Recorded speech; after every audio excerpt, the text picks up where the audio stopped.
sempre fico bastante impressionado com a quantidade de pessoas que comparecem a esses eventos assim, do Círculo Monárquico.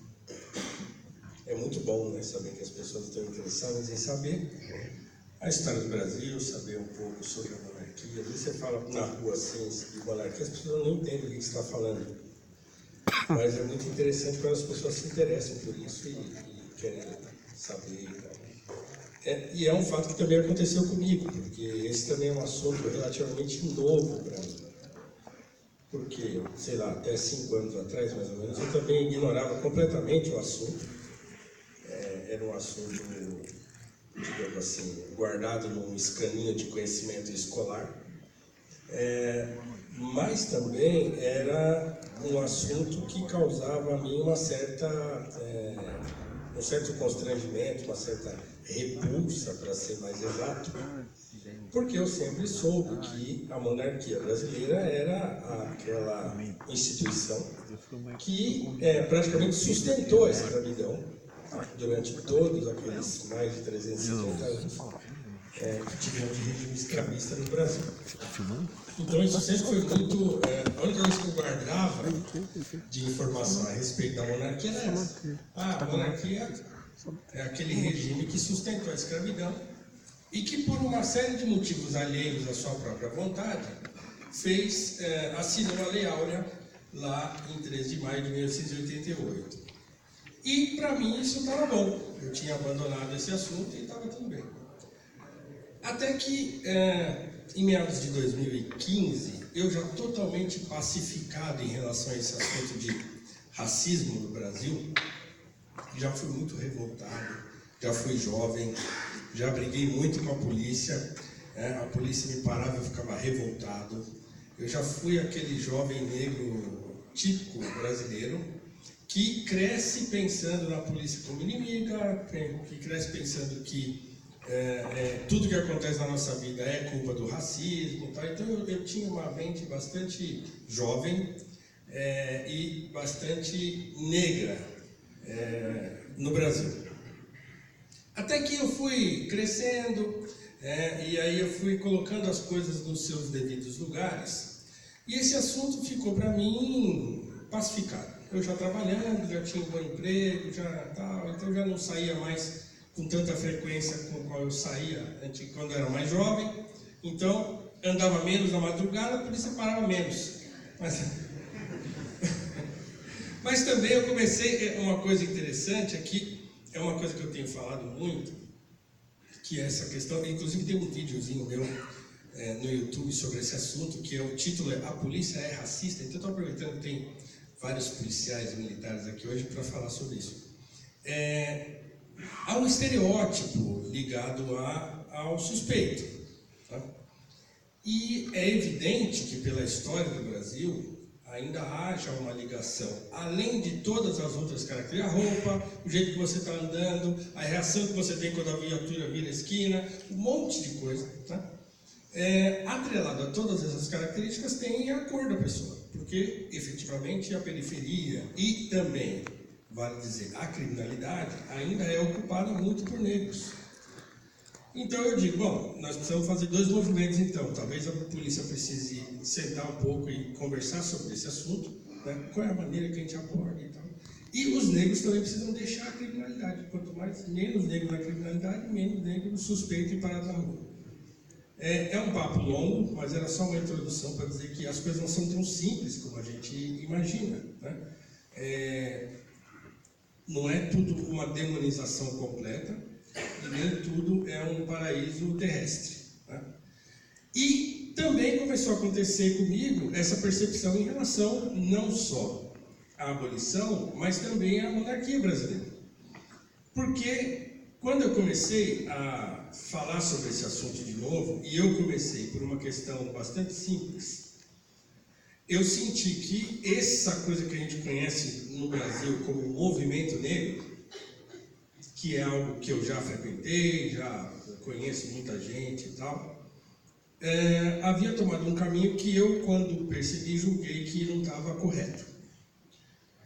E por que eu julguei que não estava correto? Porque havia uma espécie de revolta no ar, de rebeldia insaciável, principalmente nos mais jovens.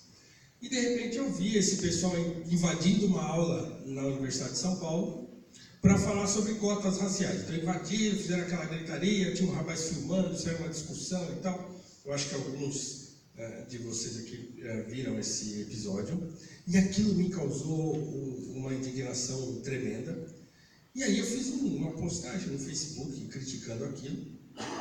Um amigo então me ligou, o Bruno Garchag, não sei se vocês conhecem, que escreveu um livro muito bom chamado Pare de Acreditar no Governo, que eu recomendo a todos que leiam.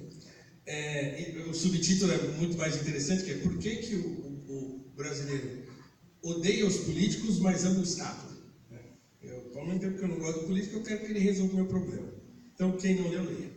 E aí o Bruno me ligou e falou, olha, você tem que dar uma entrevista no podcast do Mises Brasil, que era um podcast que ele apresentava do Instituto Mises, que é o Instituto de Liberalismo Econômico aqui no Brasil e no mundo.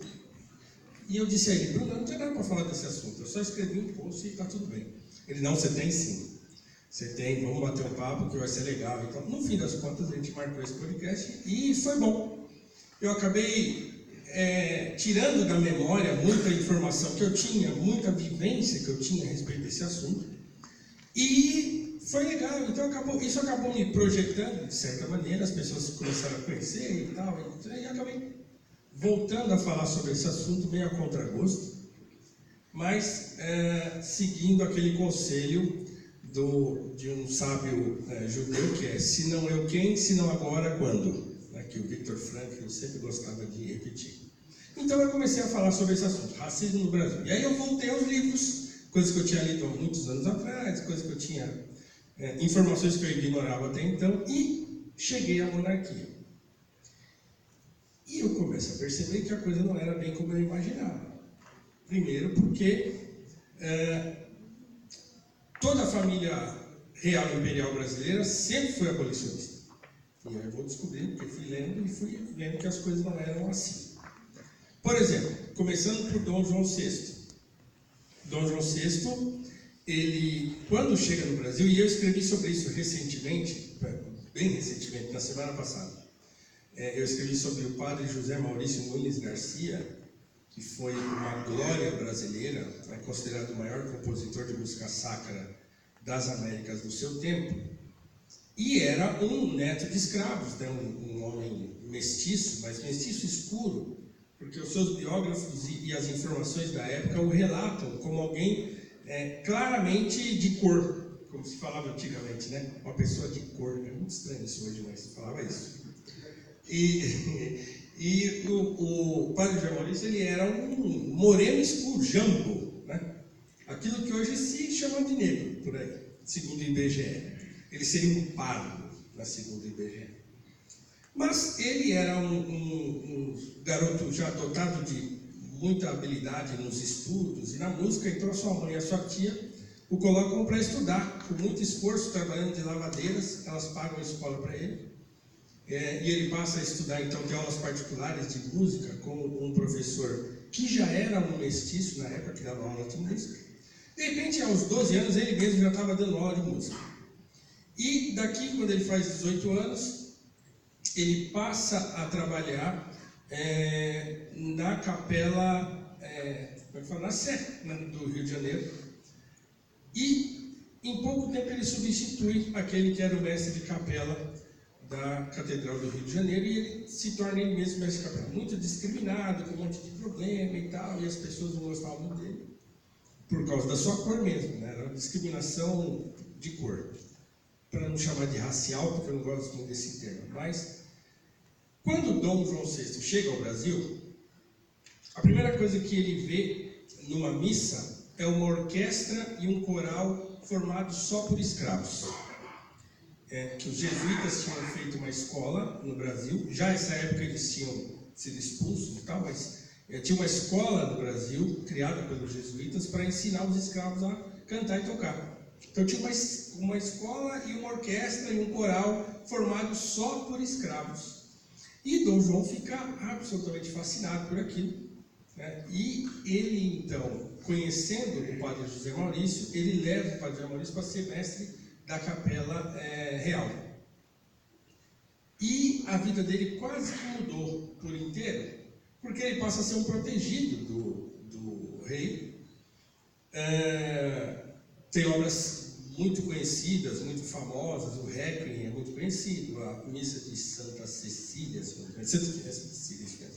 também é bem conhecida. Tem no YouTube, vocês podem ouvir lá e tal. Mas o fato é que Dom João, numa das apresentações do padre José Maurício, ele fica tão maluco com a execução que o padre faz ao piano, ao cravo, se eu não me engano, que quando termina a apresentação ele corre para uma figura importante que tinha o hábito do Cristo, da ordem do Cristo no seu corpo, ele arranca dessa pessoa importante e bota no peito do padre e fala: toma, é teu. De tão fascinado com ele, aquilo foi um escândalo. Como é que pode, né? O rei fazer um negócio desse, tira, né, o hábito da ordem do Cristo e bota no peito desse mestiço, né? Mas esse era então Dom João VI. O próprio Visconde de Toné, que é um biógrafo do padre José Maurício, que é uma biografia muito bacana do padre José Maurício, escrita pelo Toné, fala que o próprio padre dizia que se não fosse Dom João VI, a vida dele teria sido uma desgraça completa. E ele não tinha, isso também diz o Toné, era a única pessoa do seu entorno ali, daquelas figuras importantes e tal, totalmente desprovida de preconceitos. Há um relato famoso sobre Dom João também, que ele estava passando por uma rua e, assim, né, dessas coisas de cavalo e tal, né, e ele escuta um grito de uma escrava. E ele então ele desce da sua cavalaria lá e vai até a casa e pergunta: o que está acontecendo aqui? Estou castigando. Então, aí o dono da casa responde: estava castigando o seu escravo, a sua escrava, agora também não me recordo bem, por conta de uma malcriação que tinha acontecido e tal. E ele pediu, era uma escrava, era uma mulher, esqueci que eu escrevi o troço aqui, estou tentando lembrar. Então, ele pede para o castigo terminar. Ele fala: então, para, já está bom, já, né? A pessoa está sofrendo e tal. Não, tudo bem, pode deixar. Aí ele monta de novo no seu carro de cavalos e está indo embora e escuta a gritaria outra vez. Aí ele pede para voltar e aí ele liberta essa escrava. E aí, quando a gente começa a encontrar esse tipo de informação, eu falo: poxa vida, mas por que esconder isso de mim? Tá? Aí nós temos o seu filho, Dom Pedro I, que era também declaradamente abolicionista, deu alforria a muitos escravos e tal. E um fato interessante é que ele escreveu um artigo logo depois da independência, com um nome curioso que eu vou ler aqui para vocês, abre aspas. Carta escrita pelo sacristão da freguesia de São João de Itaboraí ao vigário da mesma freguesia, narrando os acontecimentos dos dias 9 e 12 de janeiro deste ano. Esse era o título do artigo. E nesse artigo que ele escreveu sob pseudônimo, ele se declara abolicionista. Inclusive ele fala: o meu sangue é da mesma cor que o sangue dos negros. Tá? Esse artigo foi encontrado por pesquisadores depois, e aí a autoria é realmente dele. E ele concedia lote aos escravos que ele alforriava e tal. Mas um fato mais interessante ainda é que quando ele volta para Portugal e deixa aqui o Dom Pedro II, ele consegue um pajem para Dom Pedro II. E esse pajem, chamado Rafael, que acompanhou Dom Pedro II durante toda a sua vida, ele morreu no dia do golpe republicano. Esse Rafael era negro. Ele era um militar da Guerra da Cisplatina, que o Dom Pedro conheceu primeiro, né, e mandou buscar o sujeito lá no Rio Grande do Sul e trazer ele para cá para ser pajem do seu filho na sua ausência. Então, esse Rafael é uma figura bastante misteriosa, assim, porque não tem nenhuma imagem dele, nenhuma gravura, não tem nada. Tem daquele Dom Obá, que também era uma figura muito importante do Segundo Reinado, né? Era um sujeito também que tinha sido militar, tinha lutado na Guerra do Paraguai, e aí ele ficou com um ar aristocrático, ele andava com fardão, mas ele frequentava o Palácio Imperial, era amigo de Dom Pedro e tal. Dom Obá da África, ele ficou conhecido com essa alcunha, né? Procurem depois também, que é muito interessante a história dele. Então dele tem uns desenhos e tal, umas gravuras que são bem interessantes, mas do Rafael não tem. No entanto, ele é descrito em biografias, há um romance biográfico sobre Dom Pedro, no qual ele é bastante citado, e ele também é citado numa obra de 3 volumes que eu ainda, infelizmente, não tenho, que é uma obra sobre a Fazenda Imperial, né? Eu não lembro agora quem é o autor. Eu sei que eu estou atrás dessa obra, ela está no meu comprar depois lá na estante virtual, porque a última vez que eu vi estava mais de R$1.000, os 3 volumes. E assim que acontece com os livros no Brasil. Você que gosta de livro, quando você vê um livro, você compra o livro, porque ele some. E aí ele passa a custar uma fortuna, porque o problema das editoras do Brasil são as edições muito pequeninas, né? Depois o livro desaparece e a gente fica desesperado e o livro não tem mais. Então, essa obra também descreve lá o Rafael. Santa Cruz, Fazenda Real Imperial e alguma coisa, é o nome da obra. Então, assim, o Rafael é uma figura importante na vida de Dom Pedro, ele acompanhava Dom Pedro nas viagens, ia para todo quanto é canto. Era uma espécie de... tomava lição, trocava fralda. Então, desde de bebezinho, ele acompanhou Dom Pedro e ele morre, segundo os relatos, no dia do golpe republicano, em 15 de novembro de 1889, quando ele chega ao palácio. Ele já era um homem já centenário, já bem velhinho. Quando ele chega ao palácio, e aí ele fica sabendo, ele não está aqui, né? Está lá em Petrópolis, tal, porque, olha, houve um golpe e a monarquia foi deposta. Diz que ele pragueja, né, e cai morto. Bom, Dom Pedro II era um abolicionista não só convicto, mas ferrenho. Tá? Primeira coisa que ele faz quando ele assume em 1840, ele alforriou todos os escravos que tinham lá no palácio. Menos os escravos da coroa, né, que não eram dele propriamente, mas aí ele passa a pagar escola a esses filhos desses escravos, a fim de que eles fossem amparados, né? Que mais que ele faz? Bom, lógico, ele apresenta ele é o primeiro a tocar no assunto da abolição, de fato, né, dentro do Congresso em 1864. E ele recomenda, então, porque também ele está preocupado com a guerra de secessão nos Estados Unidos, então ele fala, acho melhor a gente começar a conversar sobre isso aqui. E em 1867 ele trata disso na Fala do Trono. Claro, ele não faz a abolição, depois vem a Princesa Isabel e aí ela vem já para resolver a questão, né? Desde pequenininha, muito preocupada com isso, há relatos dela sempre falar desse assunto. Então, a Princesa Isabel, ela sustentava quilombos, né? Principalmente o quilombo do Leblon, muito conhecido pelas camélias, né? Ela fez batalha, chamada Batalha de Flores, que era uma espécie de passeata com os próprios filhos, arrecadando fundos para alforrias. Ela escondia escravos no Palácio Imperial. Então, assim, o pessoal fala, mas demorou muito para fazer. Bom, dado o contexto da época, é claro que não podia fazer as coisas de maneira revolucionária, como foi o próprio golpe republicano. De repente muda tudo e fica uma porcaria. Então, havia uma preocupação de não desestabilizar o país. Tá? Mas o fato é que ela, então, decide fazer a abolição, e o faz com o apoio restrito de todo o movimento abolicionista, que era um grande movimento popular, que já estava no seu ápice em 1888. Então ela faz e, ao comentar com o ilustre deputado Barão de Cotegipe, que era o chefe de Estado da monarquia, você viu que não foi tão ruim assim, né? Quando ela assina a aula, ela comenta com ele que se ele não tinha gostado, né? Olha o povo como está feliz e tal. Ele fala, certamente a senhora libertou o povo, mas perdeu o trono. Tá? E foi o que aconteceu.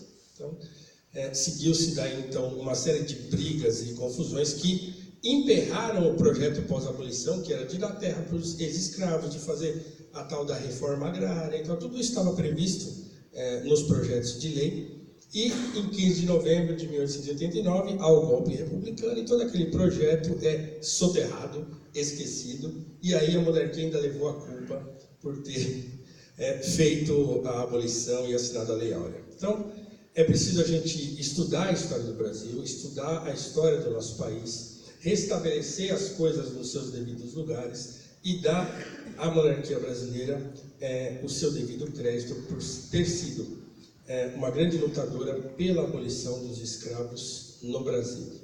Muito obrigado e boa noite.